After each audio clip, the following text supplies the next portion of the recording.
अस्सलाम वालेकुम student, English master channel की जानिब से मैं आपका teacher Akeel Ahmad. English BA, BCom, BSc part 1 जो आज के दौर में एडीए, एडीसी, एडीएस पार्ट 1 की इंग्लिश भी शुमार की जाती है। दोनों इंग्लिश एक ही हैं। कराची यूनिवर्सिटी से कॉलेज के रेगुलर स्टूडेंट्स और प्राइवेट स्टूडेंट एग्ज़ाम देते हैं हर साल इसका। तो इसके 1 से लेकर 10 तक चैप्टर थे, वो मैं ख़त्म करा के पढ़ा चुका हूँ। इस चैनल के ऊपर अपलोड कर चुका हूँ, आप उससे इस्तेफादा हासिल कर रहे होंगे। अब उसमें 5 स्टोरियाँ बाकी रह गई थी जो मैंने अभी तक अपलोड नहीं करी। आज मैं स्टोरी नंबर 2 चार्ल्स, जिसका ऑथर का नाम है शिरली जैक्सन, आपको नज़र आ रहा होगा। ये स्टोरी पढ़ूंगा जो कि सबसे बड़ी स्टोरी दी गई है, बहुत बड़ी। तो ये स्टोरी में एक दिन में एक लेक्चर में कंप्लीट नहीं कर पाऊंगा। इस स्टोरी को कंप्लीट करने में 4 से 5 लेक्चर सिर्फ पढ़ने में लग जाएंगे मेरे, ताकि मैं उर्दू ट्रांसलेशन करके भी आपको बताता जा रहा हूँ। इसके बाद इसके कुछ सवालत हैं वो हम हल करेंगे स्टोरी के बाद। जब हम ये मुकम्मल कर लेंगे तो उसके बाद फिर पेपर निकालेंगे। पेपर के अंदर देखेंगे इस चैप्टर के मुतालिक किस किस ईयर के अंदर किस किस्म के सवालत आए हैं, उनके जवाब देंगे। तो आप मेरी स्टोरी को एक आराम से एक लफ्ज़ टू लफ्ज़ बार बार रिपीट करके सुनिएगा, तो आपको एग्ज़ाम के लिए बहुत आसानी हो जाएगी। ये क्वेश्चन नंबर 3 होता है, अक्सर सवालत में देखा है। पहला क्वेश्चन तो आपका अनसीन कंप्रीहेंशन का होता है, अनदेखा जो पैराग्राफ होता है, और उसी पैराग्राफ का क्वेश्चन नंबर 2 होता है समरी की शक्ल में। थर्ड में ये क्वेश्चन होते हैं स्टोरी से। 4 सीन पैसेज हो जाता है। 5 से ग्रामर शुरू हो जाती है आपकी, ठीक है। फिर इस तरह ये 7-8 तक सवाल चलते हैं। तो आज हम ये शुरू कर रहे हैं, आपको नज़र भी आ रहा होगा, और इसके जो जो वर्ड इस्तेमाल इसमें हो रहे होंगे मुश्किल, मैं साथ साथ मीनिंग बताता रहूँगा। आज हम जो है इसका ज़्यादा पार्ट नहीं करेंगे, थोड़ा सा पार्ट करेंगे ताकि आपको स्टोरी समझ में आती जाए। तो मैं स्टार्ट करता हूँ story.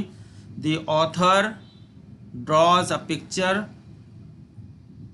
Of the young Charles as reflected through the eyes of his schoolmate Laurie, comma another 5-year-old boy just beginning kindergarten, full stop.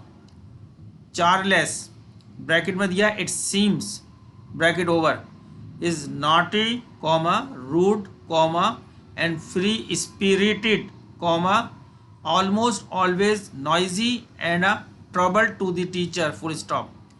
By comparison, comma, Laurie appears well behaved, comma, at least according to his mother, फिर आपके पास dash दी गई है, who looks forward to meeting and sympathizing with Charles's mother, full stop.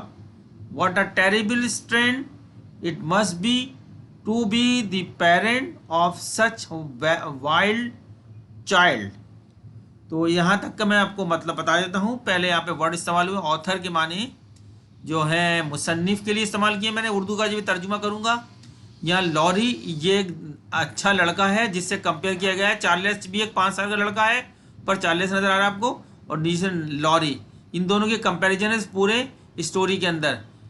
जो author है उसका लड़का lorry है, उसने इस लड़के से कंपेयर किया चार्ल्स, जो कि पूरी स्टोरी के अंदर इसका नाम इस्तेमाल हुआ है। इसको गलत इसकी पिक्चर दिखाई गई है पूरी की पूरी। शरारती है, जो है बदतमीज़ किस्म का लड़का है ये क्लास के अंदर।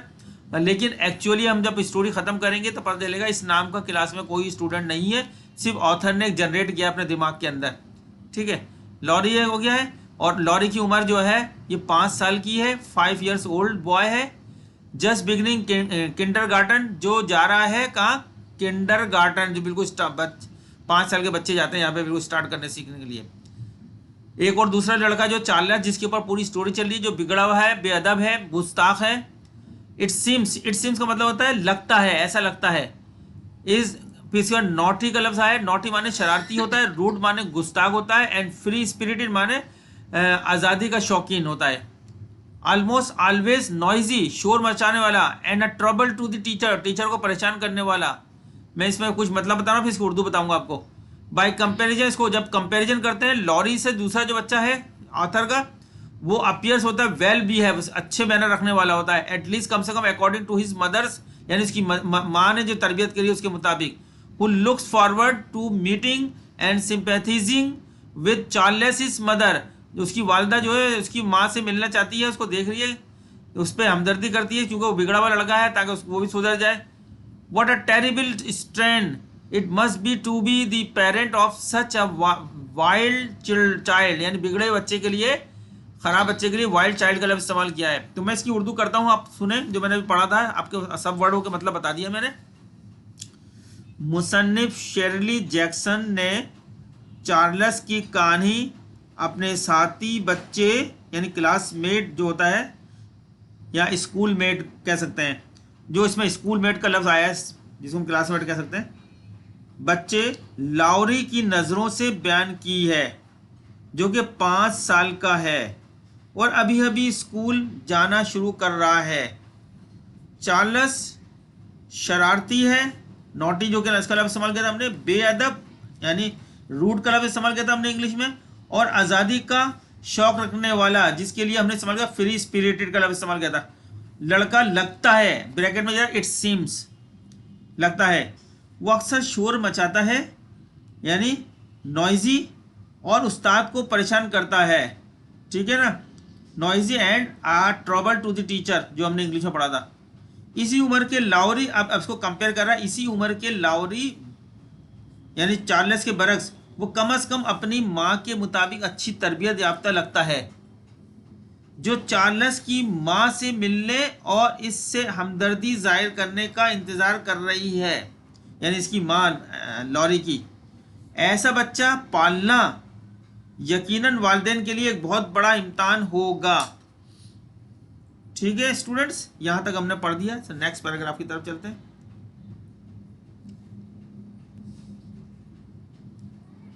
हम इस पैराग्राफ को पढ़ेंगे और कहाँ ख़त्म करें, टू मी तक ख़त्म करेंगे यहाँ तक.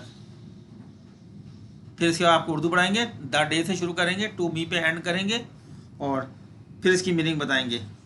ठीक है, पढ़ता हूँ मैं, देखें आप भी.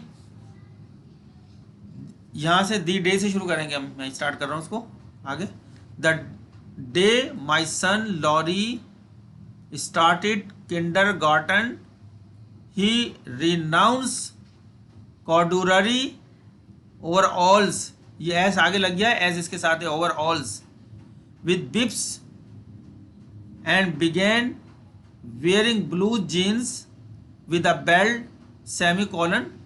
I watched him go off the first morning with the older girl next door. Next door माने पड़ोसन, comma, seeing clearly that an era of my life was ended, comma, my sweet voice nursery school taught replaced by a long trousered swaggering charter who forgot to stop at the corner and wave goodbye to me. यहाँ तक ठीक है.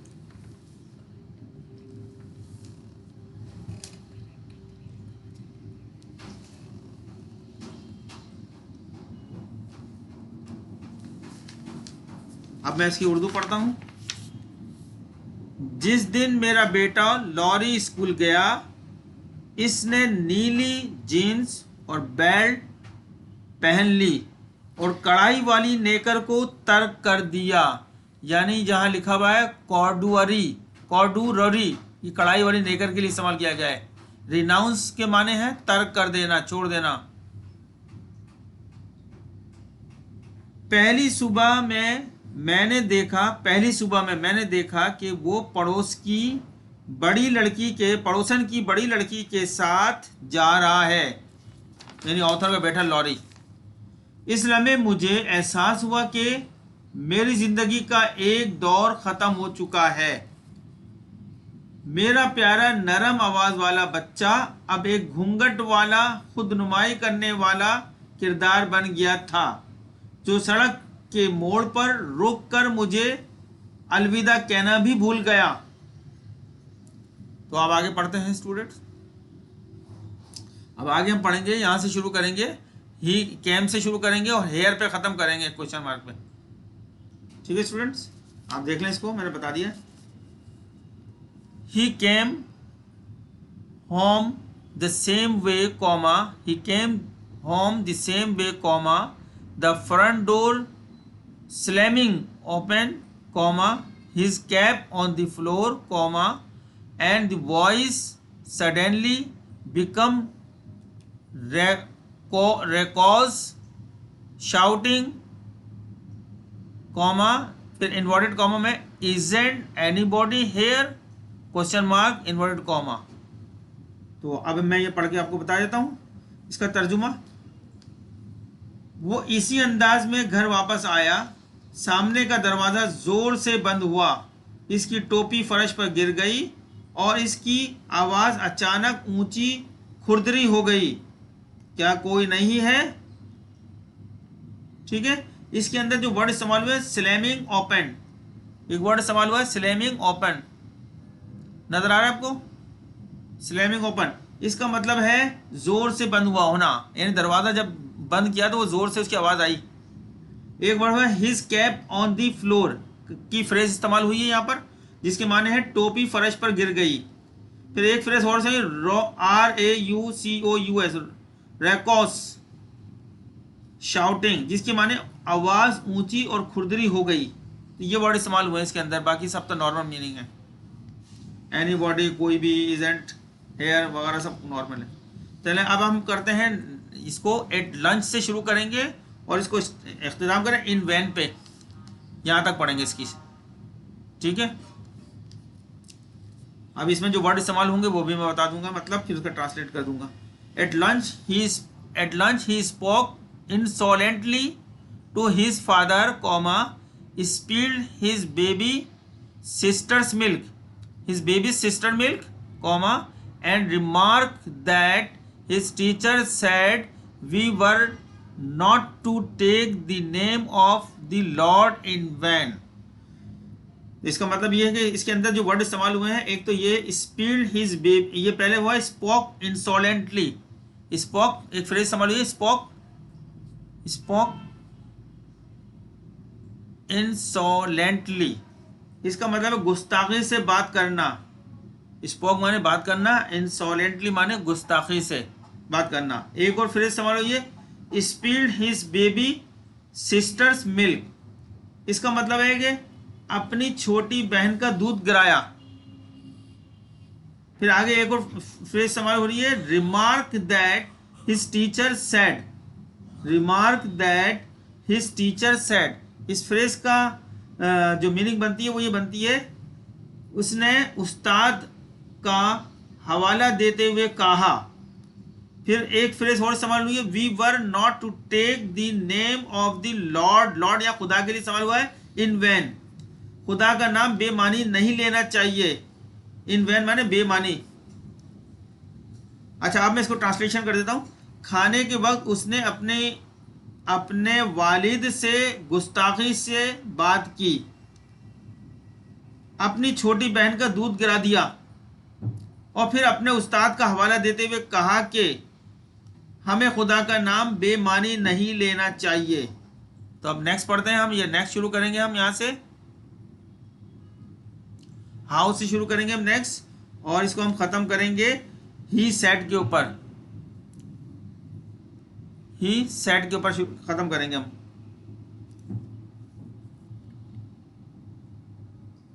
He said, how से शुरू करेंगे यहां से और ही सेड पे खत्म करेंगे, यहां तक पढ़ते हैं। How was school today, question mark, I ask comma, elaborately, casual. Next, all right, he said. Next, did you learn anything, question mark, his father asked, full stop. Laurie regarded his father coldly, full stop. I didn't learn nothing, comma, he said। मतलब इसमें जो word इस्तेमाल हुए हैं elaborately, casual, जिसके माने होते हैं ठीक जिसके माने है अपनी आवाज़ को नॉर्मल रखने की कोशिश करते हुए। एलेबोरेटली कैजुअल, कैजुअल माने नॉर्मल, अपनी आवाज़ को नॉर्मल रखने की कोशिश करते हुए। आगे ऑल राइट का मतलब है ठीक, ये लफ्ज़ इस्तेमाल हुआ है। फिर एक फ्रेज इस्तेमाल हुई है, डिड यू लर्न एनीथिंग, कुछ सीखा भी या नहीं, जिसका मतलब ही बनता है। फिर एक और वर्ड इस्तेमाल रिगार्डेड, जिसके माने हैं देखा। एक कोल्डली का लफ्ज इस्तेमाल हुआ जिसके माने ठंडे अंदाज से। एक लफ्ज इस्तेमाल हुआ नथिंग, जिसके माने कुछ नहीं। तो ये वर्ड इस्तेमाल हुए हैं इसके अंदर। तो अब मैं इसकी उर्दू ट्रांसलेशन कर देता हूं। मैंने अपनी आवाज को नॉर्मल रखने की कोशिश करते हुए पूछा, भाई स्कूल कैसा रहा आज, क्वेश्चन मार्क। ठीक है, उसने जवाब दिया। कुछ सीखा भी या नहीं, क्वेश्चन मार्क। उसके बाप ने पूछा। लॉरी ने अपने बाप को ठंडे अंदाज से देखा। मैंने कुछ नहीं सीखा, उसने जवाब दिया। तो अब नेक्स्ट पढ़ते हैं आगे। एनीथिंग से शुरू करेंगे हम यहाँ पे, और उसको हम खत्म करेंगे who was it. Who was it पे खत्म करेंगे। एनीथिंग से शुरू करेंगे हम, देखिए एनीथिंग्स, और who was it question mark पे खत्म कर देंगे। यहाँ तक का हम इसको पढ़ रहे हैं, आपके नजर आ रहा होगा ये हमारा जो हमने आपको ब्रैकेट में दिखाएं। तो मैं पढ़ता हूँ। इन्वर्टेड कॉमा के अंदर है anything comma inverted comma close. I said full stop didn't learn anything full stop. The teacher spanked a boy, comma, though, comma, Laurie said, comma, addressing his bread and butter, full stop. For being fresh, comma, he added with his mouth full, full stop. What did he do? Question mark. I asked, full stop. Who was it? इसके अंदर कुछ जो word इस्तेमाल हुए हैं, तो एक तो एनीथिंग का लफ्ज़ है कुछ नहीं, ठीक है। और यहाँ तक आई सेड मैंने कहा, डिडेंट लर्न एनीथिंग, कुछ सीखा है या नहीं। एनीथिंग माने कुछ सीखा या नहीं, डिडेंट के लफ्ज़ आया ना ये। The teacher spanked a boy, spank माने यहाँ मारने के लिए इस्तेमाल किया गया है बॉय को। दो अगर चाह। Laurie said addressing his bread and butter, bread and butter माने मक्खन और रोटी के लिए इस्तेमाल हुआ। फॉर बीइंग फ्रेश, फ्रेश के लिए यहाँ पे बेअदबी के लिए इस्तेमाल किया गया है, ठीक है। He added with his mouth full, यानी वो ब्रेड एंड बटर खा रहा था, उसका बात जब कर रहा है तो वो जो है उसका मुंह जो है भरा हुआ है उसका। What did he do? I asked who was it. ये सब आसान अल्फाज हैं। अब मैं इसकी ट्रांसलेशन, कुछ नहीं शुरू होता है हमारा एनीथिंग से, तो इसका मतलब है कुछ नहीं। मैंने पूछा क्या कुछ नहीं सीखा, लेकिन उस्ताद साहब ने एक लड़के को पीटा था। लॉरी ने अपनी रोटी और मक्खन से बात करते हुए कहा। बेअदबी करने की वजह से, फ्रेश के लिए इस्तेमाल हुआ लफ्ज़ वहाँ बेअदबी के माने में, बेअदबी करने की वजह से उसे मुंह भरा होने के बावजूद मजीद कहा। उसने क्या कहा? मैंने पूछा वो कौन था। यहाँ तक हमने पढ़ लिया। आगे चलते हैं, हम लॉरी से शुरू करेंगे हम इसको, और इसको हम यहाँ पे ख़त्म करेंगे यंग मैन के ऊपर। यंग मैन, लॉरी और यंग मैन, यहां से पढ़ते हैं, ठीक है स्टूडेंट्स। लॉरी थॉट, थॉट माने सोचा, लॉरी ने सोचा। It was Charles, he said, full stop. He was fresh, full stop. The teacher spank him and made him stand in a corner, full stop. He was awfully fresh. What did he do? Question mark.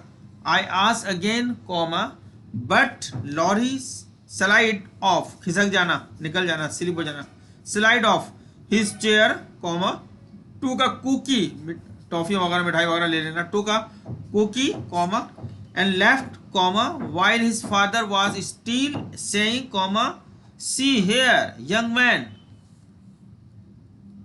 तो इसमें fresh का लफ्ज़ गुस्ताख के लिए संभाल हुआ है, बाकी सारे वर्ड वही बता दिए।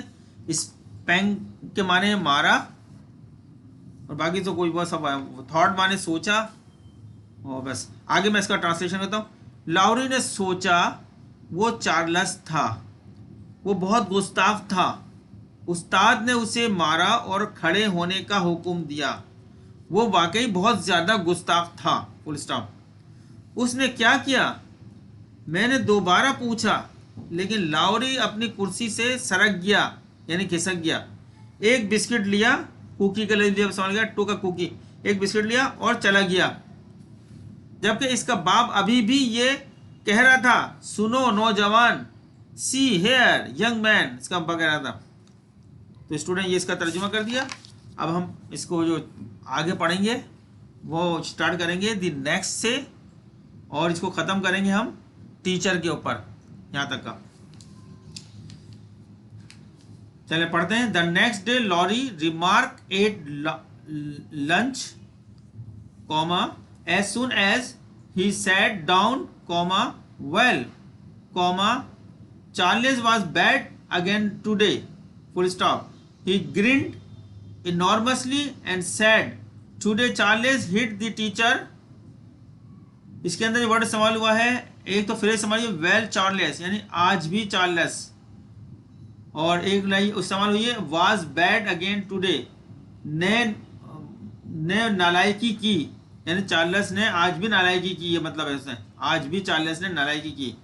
फिर लफ्ज़ है ग्रिंड इनॉर्मसली, इनॉर्मस माने ज़बरदस्त होता है, और मुस्कुराया, ग्रिंड माने मुस्कुराया, GRINED, grind, and said, today Charles hit the teacher, उस्ताद को मारा। अब मैं इसकी पढ़ता हूँ उर्दू, तो इसके बाद हम यहाँ ख़त्म कर देंगे। अगले रोज़ लाउरी ने लंच के वक्त जैसे ही बैठा कहा, अगले रोज़ लाउरी ने लंच के वक्त जैसे ही बैठा कहा, आज भी चार्ल्स ने नालायकी की। वो ज़बरदस्त मुस्कुराया और बोला, आज चार्ल्स ने उस्ताद को मारा। बस आज यहाँ तक हम टीचर तक स्टॉप कर देते हैं। नेक्स्ट पार्ट में इससे आगे वाला स्टार्ट करेंगे, ठीक है। ये हमारा लेक्चर 1 है, इसके बाद लेक्चर 2 होगा, यानी पार्ट नंबर 2 होगा। तो ये स्टूडेंट, हम इंग्लिश मास्टर चैनल की जानिब से हमने आज से शुरू करा है स्टोरी पढ़ाना। ये स्टोरी नंबर 2 है, हमने फर्स्ट से शुरू नहीं करी, पहले ये सबसे बड़ी स्टोरी है तो यहीं से शुरू करी है। तो इसको स्टोरी को कंप्लीट करने में हमें 4-5 लेक्चर लग जाएंगे, उसके सवाल वगैरह सब कंप्लीट करने में। तो आप हमारे इसको स्टोरी को जैसे जैसे हम बता रहे हैं बार बार रिपीट करके देखें, आपको स्टोरी पूरी याद हो जाएगी। इम्तिहान आपके लिए मुश्किल नहीं होगा, खुद ही लिख देंगे सवाल, क्वेश्चन नंबर 3 का जवाब इससे। तो मिलते हैं नेक्स्ट लेक्चर में, तब तक के लिए अल्लाह हाफिज़। आपसे रिक्वेस्ट है कि हमारे चैनल को सब्सक्राइब करें, लाइक करें, आगे शेयर करें, और कुछ आप को पूछना है तो आप कमेंट्स करें। वैसे भी आप हमें कमेंट्स करके हमारे लेक्चर के बारे में बताएं, हम आपके बहुत ममनून होंगे। Thank you very much.